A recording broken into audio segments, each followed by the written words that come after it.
Hello and welcome to DSW's Endpoint Assessment for the Level 4 Insurance Professional Standard. My name's Isobel, I'm a product owner at DSW and I'll be talking you through this standard today. This recording is designed to give you an overview of what will happen during endpoint assessment, what to expect, when it will take place, but also how apprentices can prepare and what support is available. By the end of this, you should have a clear understanding of how the process will work and what the requirements are. And of course, if there are any questions or anything you need more information on, we'll show you where to go for additional support at the end of the recording. Today we'll be discussing what the endpoint assessment process looks like, how and when it will be delivered, what happens during the assessment itself, and we'll go into more detail about the Insurance Professional Standard, how each assessment method works, and how it will be graded. What is endpoint assessment?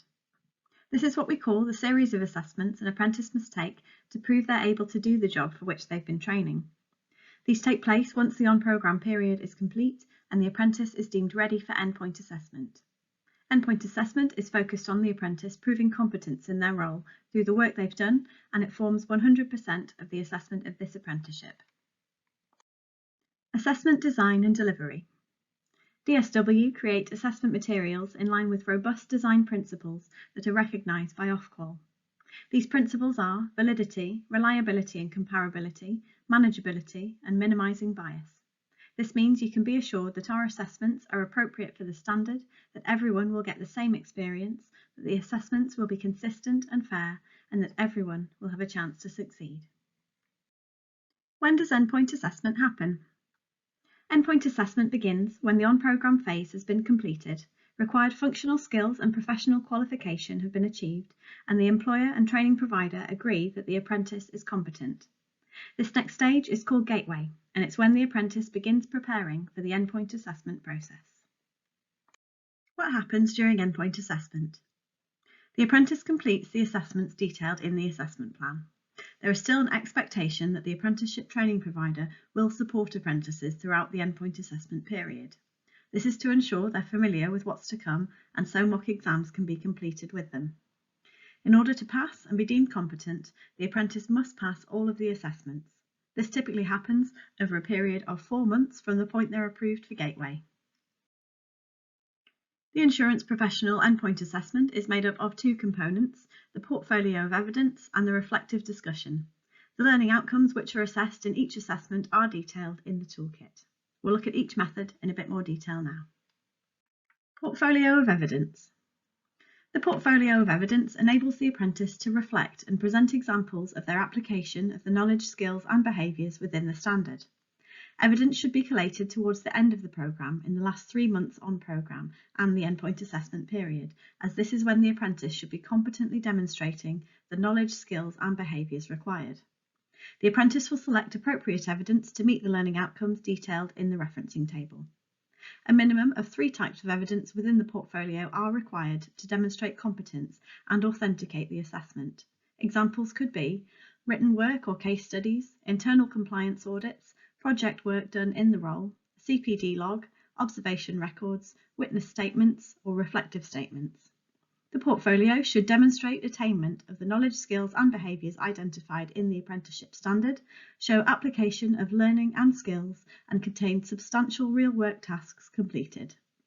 The toolkit provides guidance on what type of evidence can be included in the portfolio and a steer on how to ensure the evidence is sufficient, authentic, relevant and current. The apprentice will need to complete the referencing table. This should indicate which pieces of evidence within the portfolio meet each learning outcome. The portfolio will be submitted to DSW and the endpoint assessor will assess the portfolio of evidence prior to the reflective discussion taking place. In order for the apprentice to progress to the reflective discussion, a minimum of 40 of the 50 learning outcomes must be met at a pass or distinction level, with at least 1 learning outcome met for each competency area. Any learning outcomes which are not met within the portfolio must be met in the reflective discussion. Once the endpoint assessor has assessed the portfolio, they will upload an assessment record so the apprentice can view feedback. This will include how many KSBs have been met in the portfolio within each competency area. Context statement. When we refer to a context statement, we want to know what the apprentice has done in a specific situation, who, what, where, why and when. build a picture behind the situation, and from there they can pull on pieces of product and performance evidence which demonstrate exactly what they've done in relation to their statement. It's a great way for apprentices to bring all of their evidence together and give a more rounded picture of what they're capable of. They do need to make sure they corroborate what they've said in their context statement with evidence, as it is classed as anecdotal. Evidence types. We don't specify a minimum or maximum in terms of pieces of evidence which can be included in the portfolio. One piece of evidence could span several learning outcomes, and there may be some learning outcomes which require several pieces of evidence in order to meet them fully. A piece of evidence might be a single document, or it may be a folder containing a number of documents which link together. We're looking for quality rather than quantity. Have the apprentices think about examples of specific situations they've been involved in which would allow them to demonstrate multiple areas of the standard using a range of evidence types. We'll go now on to different types of evidence. Types of evidence. As you can see, there's a wide range of evidence types, and this list is not exhaustive. You may find that the evidence you choose to provide is different to what appears here, which is absolutely fine as long as it's demonstrating the required learning outcomes. We do ask that videos and recordings are a maximum of 2 hours within the portfolio, and they will need to be timestamped in the referencing table. Evidence stipulations. All evidence must be clearly labelled, dated and referenced in the portfolio referencing table. All documents should be amended appropriately to ensure confidentiality and data protection are adhered to. DSW will supply a set of evidence templates. Evidence must be sufficient, authentic, relevant and current. Sufficient means that enough evidence must be produced to clearly meet all of the relevant learning outcomes in full. Sufficient does not mean a mass of evidence, it simply means collecting enough quality evidence to demonstrate competence. You must be able to explain and substantiate the evidence put forward. It's important to ensure that only evidence relates to your own performance is submitted. There is a declaration to be completed at Gateway to confirm that evidence will be authentic.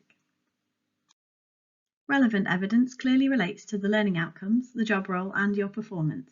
Avoid the inclusion of reference documents, training materials and other evidence which simply bulks out the portfolio. Current means evidence relating to the knowledge, skills and behaviours that you currently demonstrate. These will tend to be your best work. Evidence should be gathered and collated in line with the timeframe specified by the standard. Reflective discussion. The reflective discussion will be in the form of a structured discussion between the apprentice and the endpoint assessor. The aim of the discussion is to explore the content of the portfolio and the learner journey in more detail. The apprentice will have the opportunity to show how they compiled their portfolio in more detail and the learning they have undertaken since being on their apprenticeship. The purpose of the discussion is to clarify any questions the endpoint assessor has about the evidence presented in the portfolio, evidence any aspects of the standard not already evidenced in the portfolio through discussion of how they perform their role, and discuss how they've progressed in their role, what they've done, and their approach to work. The reflective discussion will need to take place in a suitable environment, free from interruption, and will last for 60 minutes. The discussion will be completed remotely using technology that allows the apprentice to see and speak to the endpoint assessor. The training provider will need to ensure that the apprentice is given the support needed so they're comfortable with the technology and environment ahead of the discussion. The apprentice will receive an assessment record prior to the reflective discussion taking place. This will confirm how many learning outcomes have been met in the portfolio for each competency area. Any learning outcomes not met in the portfolio will be covered in the discussion. The reflective discussion will be made up of 16 questions, and the apprentice may bring their portfolio and limited notes into the discussion. Limited notes is defined as being no more than 2 sides of A4 paper. Scoring and grading. There are 3 levels of outcome for this standard: fail, pass and distinction. Each learning outcome has its own descriptor on how to achieve a pass or a distinction. Where these are not evidenced at this level, it will be graded as a fail. There are 2 assessment methods, portfolio and reflective discussion. The grading in the apprenticeship is cumulative, therefore the individual assessment methods are not graded. In order for the apprentice to progress to the reflective discussion, a minimum of 40 of the 50 learning outcomes must be met at a pass or distinction level, with at least 1 learning outcome met for each competency area in the portfolio. Any learning outcomes not met in the portfolio must be met in the reflective discussion. To achieve a pass, the apprentice must provide evidence of meeting the pass criteria for all learning outcomes within the standard between the two assessment methods. In order to achieve a distinction, in addition to the pass, the apprentice must meet the distinction criteria for a minimum of 20 learning outcomes from the skills and behaviour competencies, including at least one learning outcome from each of the 10 competency areas. The knowledge competencies are considered as pass or fail with no distinction differentiator. Thank you for watching. We hope this has been helpful. As always, we're happy to help if you have any questions or need any more information, so please do get in touch. You can email us at info@dswapprenticeships.co.uk or give us a call on 01302 760 008. Thank you.